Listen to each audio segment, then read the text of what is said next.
ರಾಜಣ್ಣವರೇ, ಅವತ್ತು ಹೋರಾಟ ಮಾಡಿದವರು ಇವತ್ತು ಪ್ರತಿ 24 ರೈತರ ಮನೆಗಾಗ್ಲಿ ಯಾವ್ದನ್ನ ಸಭೆ ಮಾಡಾಗ್ಲಿ ನಾನು ಹೇಳಿದ್ದಿ ಸ್ವಾಧೀನಪಡಿಸ್ಬೇಕು ಅಂತ ಯಾರನ್ನ ನಿಮ್ ಕೂತಿರೋ ಅಕ್ಕ ತಂಗಿಯರು ನನ್ನ ಅಣ್ಣ ತಂಗಿಯರು ಯಾರನ್ನ ಕೇಳೋರೇನಪ್ಪ? ಕೇಳಿದ್ರೆ ಈ ಮಹಾ ಶ್ರೀಮಂತ ಕೇಳಿದ್ರೇನ ಬಡವ ಹೊಟ್ಟೆ ಮೇಲೆ ಯಾಕನ ಹೊಡಿತಾರೆ ಇವರು? ಬಡವರು ಗೋಳು, ಬಡವರು ಶಾಪ, ಇವ್ರಿಗೆ ಹೆಂಗ್ ತಗೋತದೆ ಅಂತ ನೋಡ್ರಿ.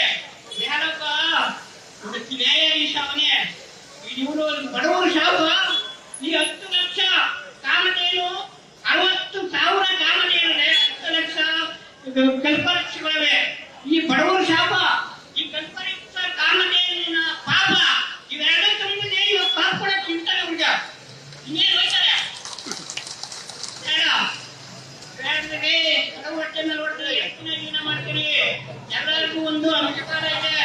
ಎತ್ತಿನ ಇದನ್ನು ನೀವು ಎಷ್ಟೇ ರಾಜ್ಯ ಮಾಡಿದ್ರು ಅಂತ್ಯಕಾಲ ಅನ್ನೋದೊಂದಿದೆ. ಬೇಡ ನೋಡಿ, ನಮ್ಮ ಮನೆ ಬಂದಿದೆ ಹಾಲು ಎತ್ಕೊಂಡೋಯ್ತಾವೆ ಅಂತಾರೆ. ಒಂದು ಉದಾಹರಣೆ ಹೇಳ್ತೀನಿ. ಹಾಲು ಎತ್ಕೊಂಡೋಯ್ತಾವೆ ಇರ್ತಾರೆ 6 ಗಂಟೆಗೆ ಮಹಿಳೆಯರು. ನಾವು ಎತ್ತಿ ಈಚೆಗೆ ಬರ್ಬರ್ತೇನೆ ಏನು ಈ ರಾತ್ರಿ 11 ಗಂಟೆ ಗಂಟೆ ಟಿವಿ ನೋಡೋನೆ. ರಾತ್ರಿಯಲ್ಲಿ ಸತ್ತವನೆ NTV ನೋಡಿದಾಗ ಸತ್ಮಂದವನೆ ಅಂತಾರೆ. ಸಂವಿಧಾನ ಎಲ್ಲರನ್ನೇ ಸಾಯ್ತಾರೆ. 60 ವರ್ಷದಲ್ಲಿ ಏನ್ ಜೀವನ ಮಾಡ್ತೀರಿ ನೀವು? ಬಡವ್ರ ಮಟ್ಟಿಗೆ ಹೊಟ್ಟೆ ಮೇಲೆ ಹೊಡಿಬೇಡ್ರಿ, ಬಡವರು ರಕ್ತ ಹೀರ್ಬೇಡ್ರಿ. ಕುಮಾರಣ್ಣ ಏನ್ ಸೋಲಾಪುರಿ ಬಳಿ ಕತೆ ಹೇಳ್ತಾ ಇದ್ದೀರಿ ನೀವು? ಕುಮಾರಣ್ಣ ಬೇಡ ಅಂತ ಬಿಟ್ಟೋದ್ರು.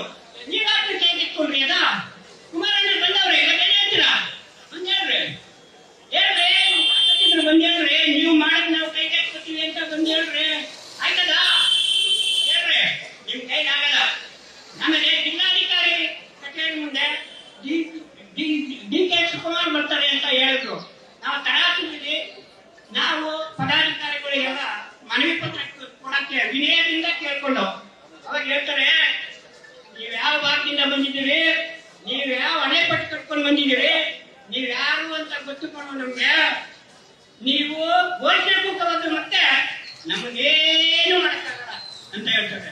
ನಾವೇನ್ ಮಾಡೋಣ ಸ್ವಾಮಿ? ಹುಲ್ಲು ಮನುಷ್ಯರು ಏನ್ ಮಾಡಕ್ಕಾಯ್ತದೆ? ಅವಾಗ ಬಾಲಣ್ಣ ಹೇಳ್ತಾರೆ, ಉಷ್ಣಗ ಹೇಳ್ತಾರೆ. ಬಾಲಣ್ಣ ಉಷ್ಣಗ ಊರಿನ ಮಾರಿ ಆಗೋಯ್ತು. ಈಗ ಊರಿನ ಮಾರಿ ಉಷ್ಣಗ. ಅವಾಗ ಹೇಳ್ತಾರೆ, ನೀವೇನು ಮಾಡಕ್ಕಾಗಲ್ಲ ಅಂತ ಹೇಳ್ತಾರೆ. ಒಂದು ಮದಗಜ ಕಾಡನ್ನು ನಾಶ ಮಾಡ್ತದೆ, ಆದರೆ ಕಣ್ಣು ಬಿಟ್ಟಾಗ ಅದು ಎದ್ದು ಬರಲಾರ್ದು. ಅಲ್ಲೇ ಒಳಗೆ ಕೊಯ್ಬೇಕಾಯ್ತದೆ. ಅಣ್ಣ ಅರ್ಥ ಮಾಡ್ಕೊಳ್ರಿ. ಅಧಿಕಾರ ಶಾಶ್ವತ ಅಲ್ಲ, ಅಂಕೆ ಇದೆ. ಇವಾಗ 40 ವರ್ಷ ಬೇರ್ಪಟ್ಟು ಜನ ಎಲ್ಲ ಪೂರ್ತಿ 70 ವರ್ಷ ಗಂಟೆ ವ್ಯವಸಾಯ ಮಾಡ್ಕೊಂಡು ಜೀವನ ಮಾಡ್ತಾರೆ. ಅವ್ರು ಒಕ್ಕಲೇ ತಿಳಿಸಿದ್ರೆ ಅವ್ರಿಗೆ ಏನ್ ಕೆಲಸ ಕೊಡ್ತೀರಾ? ಜೀವನ ಏನು? 1 ಎಕರೆ 4 ಜನ 5 ಜನ ಇರ್ತಾರೆ. ನೀವು ಕೊಡೋ ಅನುದಾನ ಎಷ್ಟು ದಿನ ಬರ್ತದೆ ಹೇಳೋಣ? ನಮ್ಮ GDP ಅಧ್ಯಕ್ಷರು ನಟರಾಜ್ ಅವರ ಮೊನ್ನೆ ಜನವರಿ 1ರಲ್ಲಿ ಒಂದು ಪುಸ್ತಕ ಬಿಡುಗಡೆ ಕಡೆ ಮಾಡವ್ರೆ. ತೆಂಗಿನ ಮರ 40,000 ಅಂತ. ನೀವು ಎಲ್ಲ ರೈತರು ಒಂದ್ ತೆಂಗಿನ ಮರ 200 ಕಾಯಿ ಬಿಡ್ತಾರೆ ವರ್ಷಕ್ಕೆ. 40,000 ಅಂದ್ರೆ ಆ ವರ್ಷದಲ್ಲಿ ಅವನು ಕೂಡ ಹಣ ಮುಗಾಯ್ತದೆ. ನಮ್ಮನ್ನು ಸಾಕೋದು ಎಷ್ಟು? ಇನ್ನೂ 60 ವರ್ಷ ಜೀವನೋಪಾಧಿ ಸಾಕೋದಿರ್ತದೆ. ಇನ್ನು ಅದನ್ನ ಒತ್ಕೊಂಡಿರ್ಬೇಕಾಗಿದ್ದ ಪೂಜಾ ದೇವ್ ಒತ್ಕೊಂಡಿರ್ತಾರೆ. ಜನವರಿ 1ರಲ್ಲಿ 2006 ಒಂದು ಪರಿಸರವಾದಿ ಅಂತ ಹೇಳ್ತಾರೆ. ವಿದ್ಯಾರ್ಥಿಗಳು ಕುಮಾರಣ್ಣ ಹೋಗ್ಬೇಕಂತೆ. ಇನ್ನೊಂದೇ ಒಂದು ಮಾತು ಆಡಿ ಮುಗಿಸ್ಕೊಡ್ತೀನಿ. ಭಾರತ ಯುದ್ಧ ನಡೆದದ್ದು ಭೂಮಿಗೋಸ್ಕರನೇ. ಭೂಮಿಗೋಸ್ಕರ ಯುದ್ಧ ನಡೆಯುವಾಗ ಕರ್ಣ ಒಂದ್ ಕಡೆ, ಅರ್ಜುನ ಒಂದ್ ಕಡೆ. ಈ ಕರ್ಣನ್ ಸೋತಕ್ಕಾಗಲ್ಲ ಅರ್ಜುನ. ಅವಾಗ ಕೃಷ್ಣ ಒಂದು ತಂತ್ರ ಹೊಡ್ತಾನೆ. ಅಲ್ಲಿ ಹೋಗಿ ಆ ಯುದ್ಧ ಭೂಮಿಲಿ ಕರ್ಣ ಏನಾದ್ರು ದಾನ ಕೊಡಪ್ಪ ಅಂತ ಕೇಳ್ತಾನೆ. ಅವನು ಸ್ವಾಮಿ ರಣಭೂಮಿಲಿ ಎಲ್ಲಿ ನಾನು ದಾನ ಕೊಡೋದು ಏನದೆ ಅಂತ ಕೇಳಿದಾಗ, ನಿಮ್ಮ ಹೃದಯದಲ್ಲಿರುವ ಅಮೃತ ಕಲಸವನ್ನಾದ್ರೂ ಕೊಡಪ್ಪ ಅಂತ ಕೇಳಿದಾಗ ಅವನು ಅಮೃತ ಕಲಸ ಬಗೆದು ಕೊಟ್ಬಿಟ್ಟು ಹೇಳ್ತಾನೆ, ಶ್ರೀಕೃಷ್ಣ ಪರಮಾತ್ಮನು ಬಂದು ನನ್ನ ಹೃದಯದ ಸ್ಥೈರ್ಯವನ್ನೇ ಕಿತ್ತುಕೊಂಡನು ಅಂತ ಹೇಳ್ತಾನೆ. ಈ ಕಲಿಯುಗದಲ್ಲಿ ಬಾಲಕೃಷ್ಣ ಪರಮಾತ್ಮ ಬಂದು 20,000 ಮಕ್ಕಳನ್ನ ಹೃದಯ ಸ್ಥೈರ್ಯ ಕಿತ್ತವನಲ್ಲ, ಏನು